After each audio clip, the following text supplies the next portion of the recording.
অনেকদিন আগে মধুপুর গ্রামে এক কৃষক ও তার স্ত্রী বাস করত।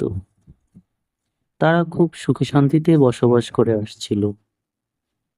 কিন্তু কাজ না থাকার কারণে বেশ কিছুদিন যাবৎ তাদের অভাব চলছিল। ঠিকমতো বাজার সদাই করতে পারছিল না।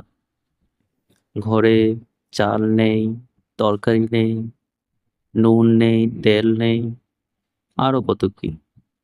সবকিছু মিলিয়ে অভাবের কারণে তার স্ত্রী অনেক রাগান্বিত ছিল। কিন্তু কৃষকের তো আর কিছুই করার ছিল না। সে তো কাজ খুঁজেই যাচ্ছিল।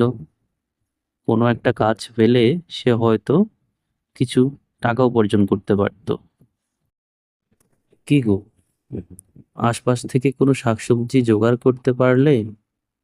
আমার না খুব খিদে পেয়েছে। গত কয়েকদিন যাবত তো শুকনো ভাত খেয়ে আসছি, আর ভালো লাগে না। কি করব বলো তো?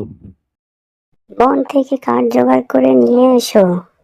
সেগুলি বাজারে বিক্রি করলে কিছু টাকা পাবে। সেগুলি দিয়ে বাজার করো। ঠিক আছে, আমার কুঠারটা তাহলে ঘর থেকে বের করে আনো। তারপর কৃষক কুঠারখানা নিয়ে বনে চলে গেল। সে বনের পথে হাঁটতে লাগলো।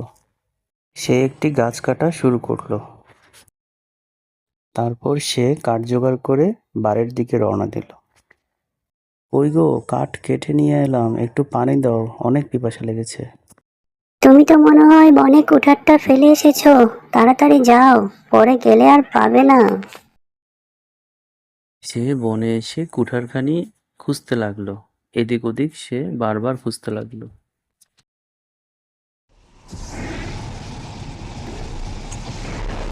কি ব্যাপার কাঠুরে, ভর দুপুরে কি করতে এলে বনে?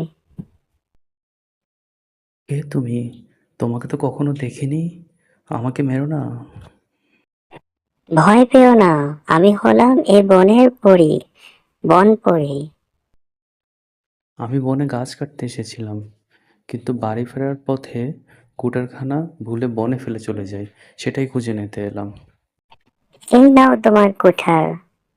এটা তো স্বর্ণের কুঠার। এটা আমার নয়, আমার কুঠারখানা ইস্পাতের।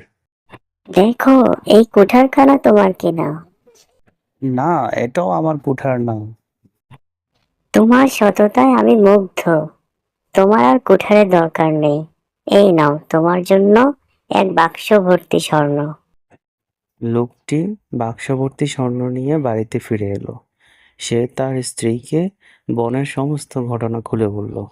অবশেষে তারা স্বর্ণগুলো বিক্রি করে ব্যবসা বাণিজ্য শুরু করার পরিকল্পনা করলো।